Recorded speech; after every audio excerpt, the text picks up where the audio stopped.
प्रिय भाई बहनों, आज की रोटी के घर सदस्य व्यक्तियों के लिए यीशु ख्रिस्तांचे मधुर नावांचे सप्रेम नमस्कार। आज की दिनांक 14 जानेवारी 2025। तुम्ही त्या शाखा आगत, मी द्राक्षवेल आगे, तुम्ही त्या शाखा आगत. जो माझ्या मध्ये राहतो आणि मी त्यांच्या मध्ये राहतो, तो पुष्कळ फल आणतो, कारण माझ्याशिवाय तुम्ही काहीही करू शकत नाही. योगान 15 अध्याय 5 वचन. प्रभू आणि आपल्यामधील संबंध किती अद्भुत आणि आनंददायक आहे. ख्रिस्त आपली द्राक्षवेल आहे. तो म्हणतो, मी गरा द्राक्षवेल आहे, आपण त्यांच्या शाखा आहेत, त्यांच्याशी जोडलेले आहेत, जेणेकरून त्यांच्यामध्ये राहून आपण त्यांच्या सर्व महान आशीर्वादांची आनंद घेऊ शकतो. द्राक्षवेलीचे गुणधर्म आणि तिचे स्वभाव आपोआप शाखामध्ये झिरपतात. जर आपण त्या द्राक्षवेलीच्या शाखा असू, ख्रिस्तामध्ये राहू आणि त्यांच्यावर अवलंबून राहू, तर आपल्याला आयुष्यात कशाचीही चिंता करण्याची गरज नाही. कारण द्राक्षवेलीचे तर आपल्या शाखांना पोषण पुरवते, नाही काय?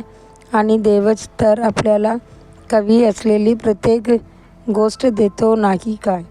पाण्याची पातळी कितीही कमी झाली तरी द्राक्षवेल आपली मुले खोलवर पाठवून पाणी शोषून घेते आणि शाखांना पोचवते. आपला प्रभू सर्व गोष्टींवर श्रेष्ठ आहे. स्वर्ग आणि पृथ्वी त्यांचे आहेत, पृथ्वी आणि त्यामधील सर्व काही प्रभूचे आहे. चांदी आणि सोने त्यांचे आहेत. सृष्टीतील सर्व जंगली प्राणी आणि पक्षी त्यांचे आहेत. तो आपल्याकडे प्रेमाने पाहतो आणि म्हणतो, मी द्राक्षवेल आहे, तुम्ही त्या शाखा आहेत. म्हणून आपले सर्व ओझे प्रभूवर टाका, त्यांच्या कुशीत विसावा द्या आणि त्यांच्यात आनंद मानावा. बायबल सांगते, तुमची सर्व काळजी त्यांच्यावर टाका, कारण त्याला तुमची काळजी आहे. पहिली पत्र 5 अध्याय 7 वचन.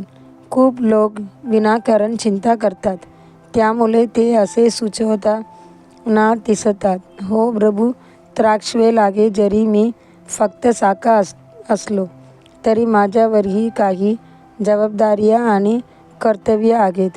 देवाची एका सेवकाने या काळजी करण्याची वृत्तीबद्दल विनोदी विधान केले होते.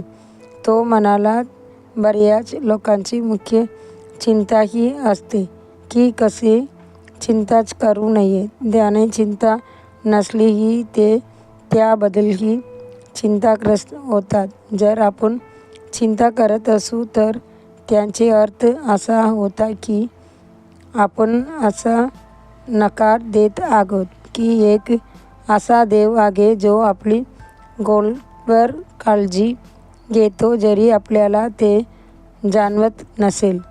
जर प्रभू द्राक्षवेल असेल तर शाखेने चिंता करण्याची गरज नाही. आपल्या गावात एक पण आहे, कशाचाही विचार करू नका. झाड लावणारा त्याला पाणी घालेल. निसर्ग देखील आपल्याला आपल्या सर्व गरजांसाठी देवावर अवलंबून राहण्याची शिक्षण देतो. देवाची मुले नेहमीच प्रभूवर अवलंबून राहा. द्राक्षवेल असलेला प्रभू तुमच्यासारख्या शाखेला काय आवश्यक आहे हे अगदी स्पष्टपणे जाणतो. अधिक ज्ञानासाठी वचन, परंतु प्रथम देवाची राज्य व त्यांचे धार्मिकपण यांची शोधाचा, आणि मग व सर्व गोष्टी तुम्हाला दिल्या जातील. मत्ती 6 अध्याय 33 वचन. आजच्या बायबल वाचन सकाळी उत्पत्ती 33 अध्याय, 34 अध्याय, 35 अध्याय. संध्याकाळी मत्ती 10 अध्याय 1 ते 20 वचन. धन्यवाद.